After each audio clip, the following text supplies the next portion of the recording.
आज की कहानी है वापसी एक प्यार की। वंदना पीजी से निकलकर बाहर रोड पर आ गई। मोबाइल में टाइम देखा, 8 बज रहे थे। मेट्रो स्टेशन पहुंचकर देव को देखकर चौंकी। तुम इतनी जल्दी आ गए? जवाब में देव ने मुस्कुराते हुए कहा, आज तुम भी तो समय से पहले आ गई हो।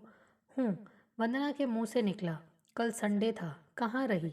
देव ने पूछा। कहीं नहीं। आज कहीं जाना है शाम को? नहीं। तो चलें कहीं? नहीं, क्यों? देव बताना ज़रूरी तो नहीं है। वंदना उसके किसी प्रश्न का उत्तर नहीं देना चाहती थी। उसे अचानक पता नहीं क्या हो गया। थोड़ी देर पहले बहुत खुश थी। देव के बारे में सच जानकर कहीं उदासी फैल गई थी। देव भी हैरान था कि आखिर अचानक क्या हो गया। चेहरा मुरझाया सा क्यों लग रहा है। तभी ट्रेन आ गई। भीड़ अंदर समा गई। 1 मिनट में ट्रेन चल भी दी। अंदर घुसने पर गर्मी से राहत मिली। वंदना की चोर नज़रें देव को तलाश रही थी। बैठा होगा किसी कोने में। वैसे भी कल की देवकी से हुई मुलाकात का उस पर मिश्रित असर हुआ था। सिर झटककर सामने बैठी नवविवाहिता को देखने लगी। लड़की गहरे लाल रंग के पंजाबी सूट में थी। उसने खूब गहरा मेकअप कर रखा था। मांग सिंदूर से लाल थी। उम्र 23-24 के आसपास थी। कैसे इस उम्र में लड़कियों की शादी हो जाती है? जब वह इस उम्र में थी तब उसके जीवन में अमित आया था। तब वह मुंबई में थी। अतीत खिसक कर आगे आ गया था। अमित का छरहरा बदन, बड़ी बड़ी आंखें, घुंघराले बाल, उस पर दूधिया रंग। लगता था कुदरत ने फुर्सत में बनाया है। उम्र में कोई 26-27 साल। वह एमकॉम कर रहा था। उसका सुदर्शन चेहरा आज तक यादों में बसा है। यूं ही मेट्रो में मुलाकात हो गई थी। उसका हेलो कहना मन के अंदर ऐसा उतरा कि मेट्रो में लोग पहचान गए थे कि वे दोनों कहाँ खड़े होकर बतियाते हैं। मैं और अमित रोज़ मिलते, खूबसूरत बिंबों का जिक्र होता, खुशी के बीच एक ही अफसोस होता कि यह संडे क्यों आता है। वे खिलखिलाते चेहरे, लोगों का हमें प्यार में लिपटे देखता हुआ मुस्कुराना, कितना मादक था सब कुछ। दोनों को लगता आसमान के परिंदे भी ढली शाम में हमें प्यार करते देख खुश हो आवाज़ कर रहे हैं। दोनों को लगता वे भी परिंदों के साथ अनंत आकाश की अंतहीन यात्रा में शामिल हैं। वंदना को अच्छी तरह याद है, काम से छूटते ही भागती थी लोकल पकड़ने को। प्लेटफॉर्म के बाहर अमित उसका इंतज़ार कर रहा होता था। लगता बरसों से वह ऐसे ही यहाँ खड़ा है, सिर्फ उसके लिए। मुस्कुराते हुए कहता कि चलो बटाटा वड़ा खाते हैं, एनर्जी चाहिए हम दोनों को। वह मुस्कुराहट के साथ उसका हाथ पकड़ती और फिर ऑर्डर दे देती कि भैया 2 बटाटा वड़ा तीखी मिर्ची के साथ। तब वंदना एक शोरूम में सेल्स गर्ल थी। एक दिन वह नहीं आया। आंखें बार बार प्लेटफॉर्म पर ढूंढती, क्या करे, किससे पूछे। फ़ोन किया, कोई जवाब नहीं, स्विच ऑफ। दिल धक धक करने लगा, जैसे रेल का इंजन चल रहा हो। फिर दूसरा दिन, तीसरा दिन और कितने ही दिन। बेमन से काउंटर पर खड़ी खड़ी ड्रेसेस खोलती लपेटती रहती। बार बार मिस्ड कॉल देखने को मोबाइल चेक करती। सन्नाटा, सिर्फ सन्नाटा था हर जगह। 3 महीने निकल गए। यूं ही अकेली सड़क पर चलती जाती, जैसे रेगिस्तान में नदी ढूंढने चली जा रही हो। अंतहीन यात्रा, पर कभी सोचती कि पता तो ज़रूर लेना था, कैसी बेवकूफ़ है वह, जिसे इस कदर चाहती थी। उसका पता ठिकाना तो पूछना चाहिए था। वंदना की दशा देख एक दिन शिल्पा ने कहा, यह मुंबईया प्यार, और वह भी इस उम्र का, यह यहाँ तो ऐसा ही होता है। थोड़ा होश आने पर लगा कि शिल्पा ठीक कहती है। उसकी खुशियों की चाबी गुम हो गई है। कब कहाँ मिलेगी कौन जाने। घर में बीमार पिता है, माँ है, 2 छोटी बहनें और एक भाई है। वंदना घर में सबसे बड़ी है। घर का खर्च वही चलाती है। आर्थिक मजबूरी के कारण इंटर करने के बाद नौकरी करनी पड़ी। बहनों ने भी पढ़ाई अधूरी छोड़ नौकरी कर ली थी। वंदना 24 पार कर चुकी थी। सोचती थी माँ पिता उसकी शादी की बात चलाएंगे, परंतु घर में इस बात को लेकर कभी कोई हलचल ही नहीं हुई। किसी का कोई पैगाम नहीं। रिश्ते के नाम पर सन्नाटा छाया था। सोचती कभी किसी रिश्तेदार ने फ़ोन भी तो नहीं किया। वंदना अब भी अमित के इंतज़ार में कई बार उस रूट पर चली जाती। 3 साल पहले की तरह ट्रेन में बैठती तो आंखें अमित को ही ढूंढती। वह पहला प्यार था उसका। फिर एक दिन उसकी मुलाकात अनिकेत से हुई। पास की चौल में रहता था। वह ज़्यादा सुंदर नहीं था, ठीक ठाक था। किसी ऑफिस में क्लर्क था। दोनों का एक ही रास्ता था। प्यार का भी एक ही रास्ता होता है। नज़दीकियाँ बढ़ने लगी। दोनों अक्सर बाजार में साथ साथ होते। एक रोज़ छोटी बहन मीना ने देख लिया और फिर अम्मा को बता दिया। अम्मा झोली पसार कर वंदना के आगे खड़ी हो गई। रहम कर बेटा, पहले इन छोटी बहनों को बेड़ा पार कर दे, फिर प्यार की पींगे बढ़ाने की सोचना। मैं कुछ नहीं कहूँगी, पर अभी नहीं। तू चली गई तो कौन हमारा खर्च उठाएगा। प्यार के सभी बिंब भर भरा कर ढह गए। समझ गई, रेगिस्तान में फूलों की बगिया लगाना मना है, या फिर खुद ही सूखा ठूंठ है जिस पर प्यार के पंछी को बैठने की मनाही है। उसे लगता प्यार के मेले उसके लिए नहीं लगे। वंदना की दशा उस बच्चे जैसी हो गई जो मेला खत्म होने के बाद खाली डब्बों में कुछ ढूंढता है और फिर कुछ ना मिलने पर डब्बे पर गुस्सा निकालता है। लेकिन वंदना नहीं जानती कि वह रूठे तो किस से, गुस्सा निकाले तो किस पर।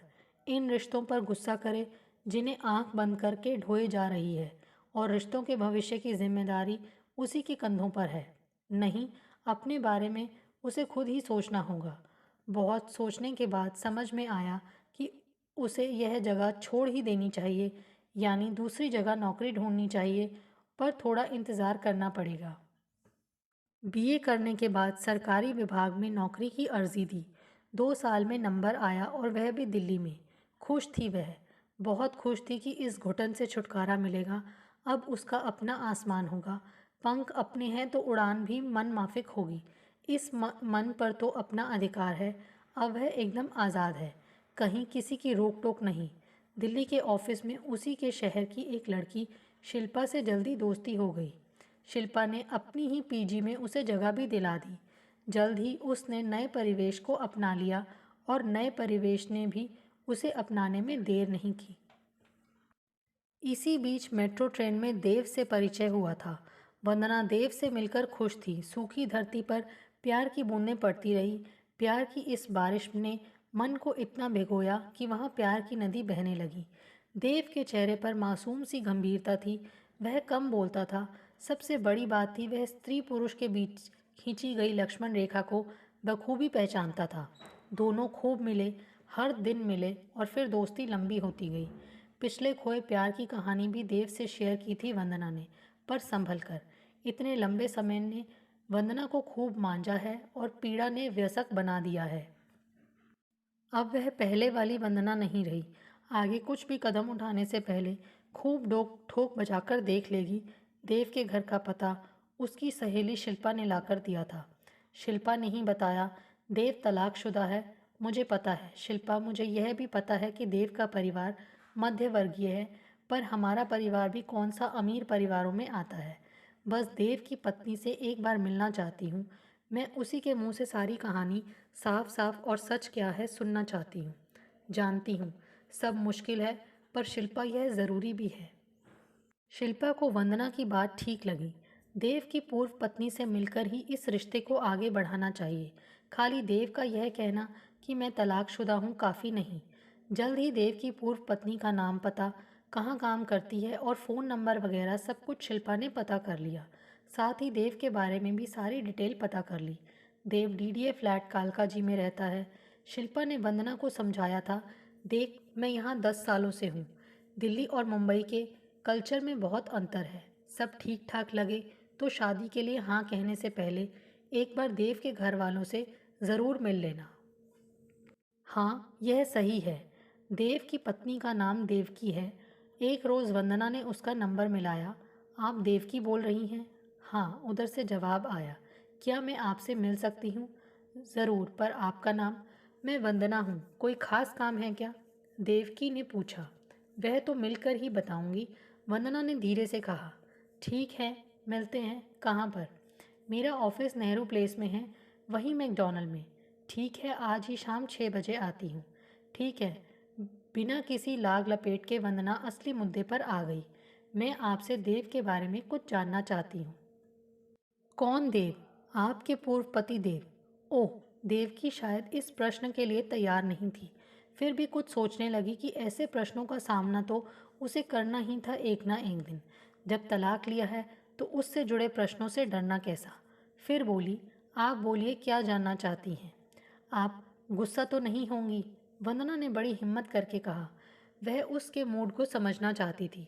नहीं, कतई नहीं, पूछिए क्या जानना चाहती हैं। वैसे देव से शादी करना चाहती हैं तो उसके तलाक वगैरह के बारे में जानना तो ज़रूरी है। वंदना अवाक सी उसके चेहरे को ताक रही थी।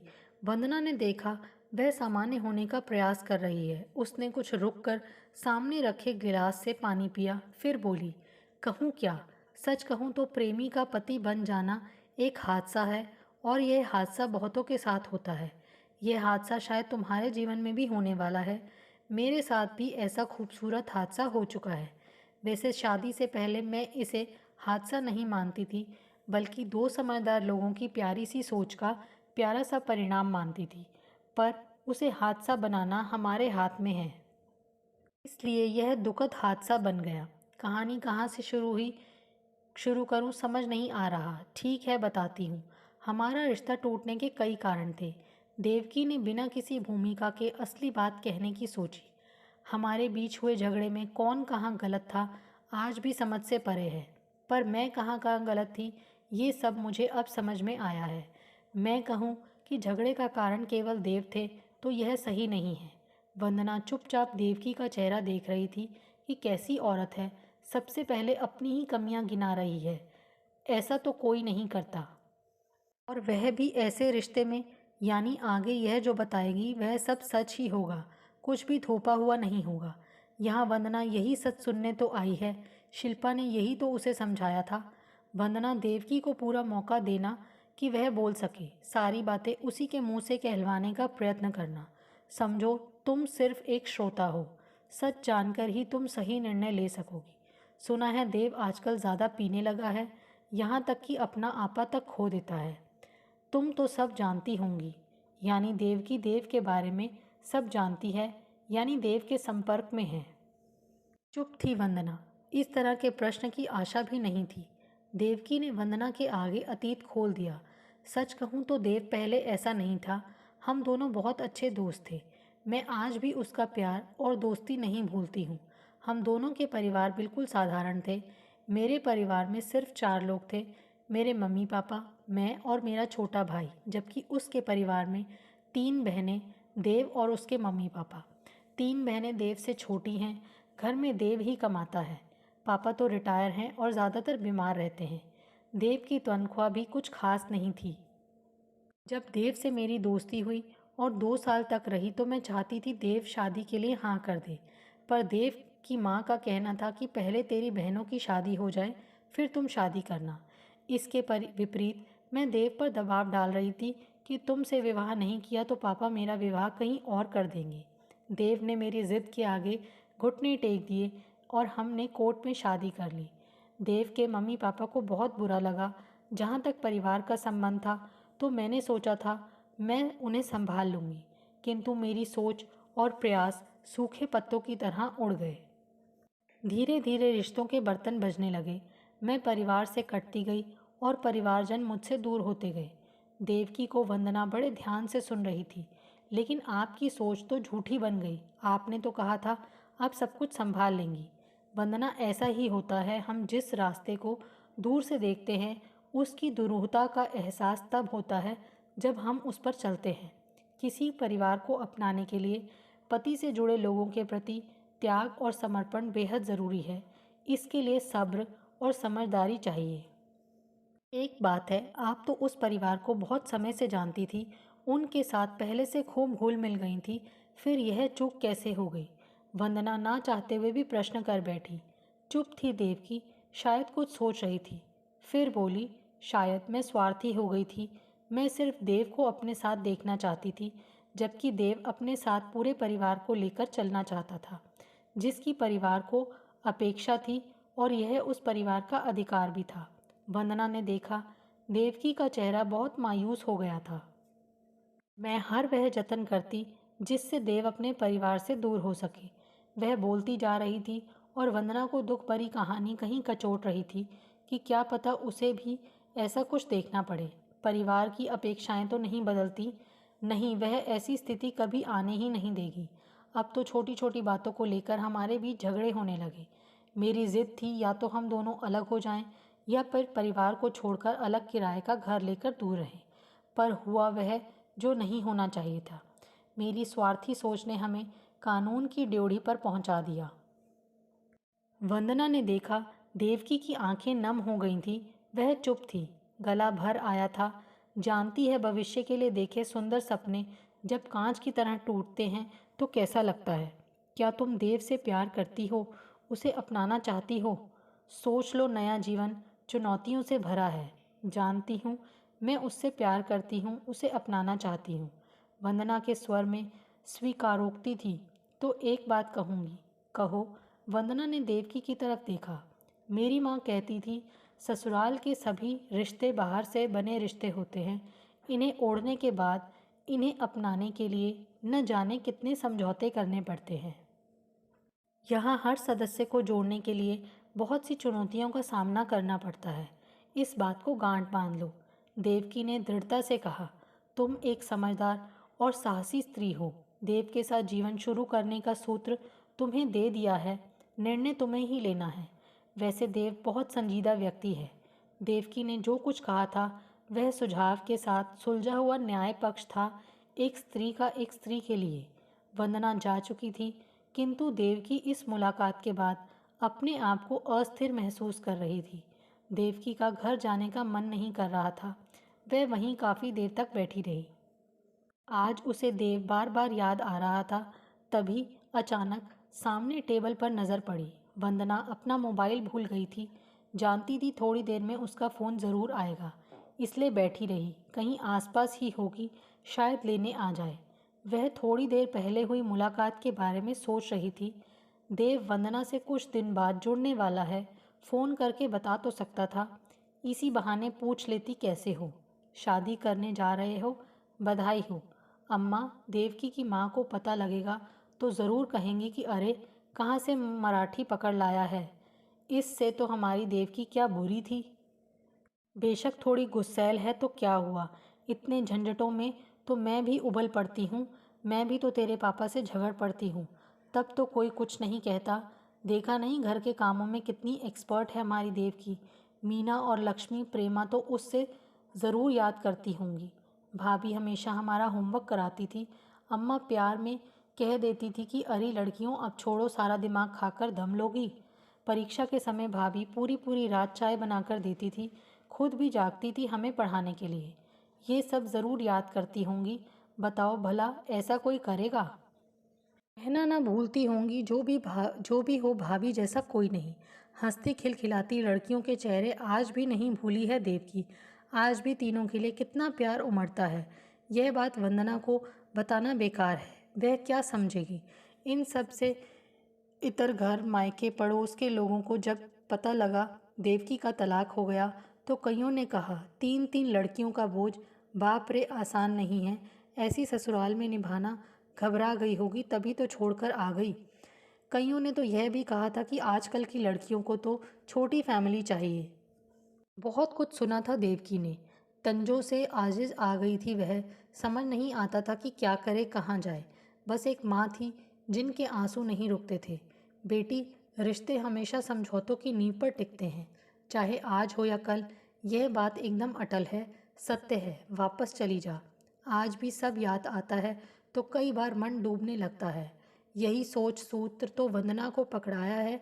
खुश रहना है, अपनों को वहाँ जमाना है तो रिश्ते की मजबूती ज़रूरी है, यानी तुम्हें झुकना पड़ेगा। मगर यह बात है तो मैं क्यों ना झुकी। आज वंदना को समझा रही हूँ तो खुद को भी तो झुक सकती थी। सीधी सी बात, छोटी सी बात मुझे क्यों नहीं समझ आई। मैं यहीं चूक गई। भारी मन से घर आ गई थी, परंतु सोच ने पीछा नहीं छोड़ा। सच यह है कि वंदना से मिलकर उसे पछतावा हो रहा था। कितनी बेवकूफ़ थी मैं। आज मेरे पास कुछ भी नहीं है। न मन में कोई उत्साह है, न उमंग है, न कोई अपना कहने वाला है। अपना आत्मीय भी कोई नहीं है। उधर कुछ समय बाद वंदना के पास सब कुछ होगा जो कभी उसका था। देव भी, वह घर भी। शायद लोग इसे ही सौतिया डाह कहते हैं। तो वह क्या करे? क्या वापस उस घर में जा सकती है? मन ने फौरन कहा कि यह भी कोई पूछने वाली बात है। अरे एक फ़ोन ही तो करना है देव को। याद है तलाक का निर्णय सुनने के बाद देव ने उसे रोककर कहा था कि देव की तलाक का निर्णय तुम्हारा है, मेरा नहीं। मेरे घर के दरवाजे हमेशा तुम्हारे लिए खुले हैं, जब चाहो लौट आना। तो क्या वह देव के पास लौट जाए?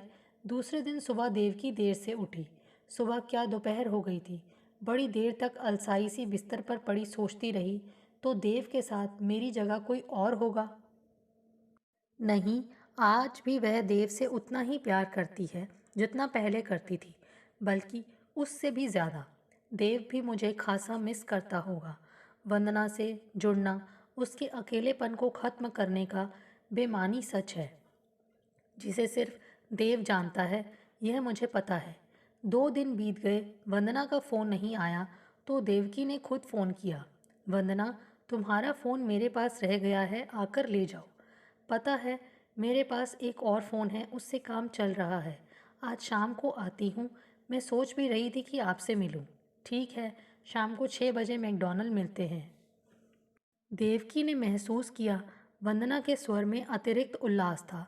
फ़ोन करने के बाद देवकी हिम्मत बटोर रही थी कि कैसे बताऊंगी, सब सुनकर उसका क्या रिएक्शन होगा।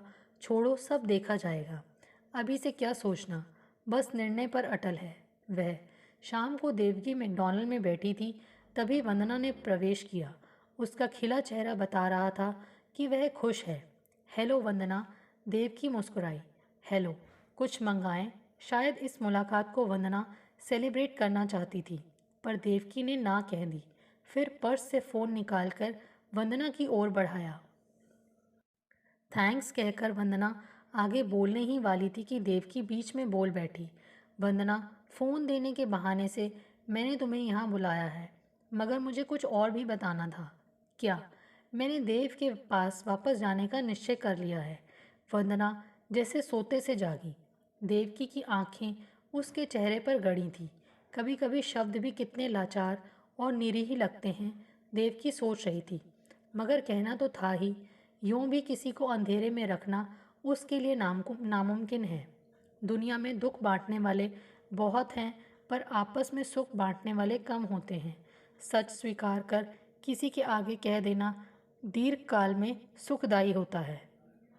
मन की बात कहने के बाद वंदना का चेहरा देखा। अथक पीड़ा थी। वहाँ रुके आंसू अब गिरे कि अब।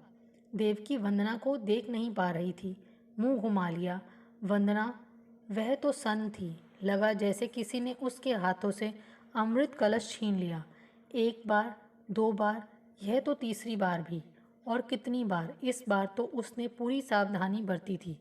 फिर भी हाथ में फ़ोन पकड़े मैकडॉनल्ड से बाहर आ गई। आंखें आसमान की तरफ उठी थीं। वहाँ तो ढेरों बादल थे, शायद आंधी आने वाली थी।